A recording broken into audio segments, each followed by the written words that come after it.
Okay, the last part of this, I just want to make sure that if you want to save both sheets, you click on the first one or one of them, and then hold down Control, and then you can right click, you can select all sheets.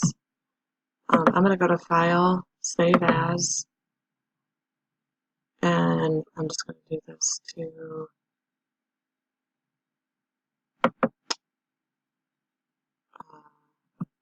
my Excel. I'm going to do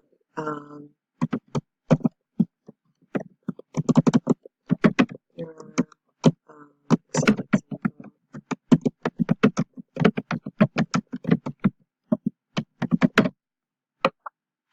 And then instead of saving it, well, I want you to save it as an Excel file, but then I also want you to save it as a PDF file.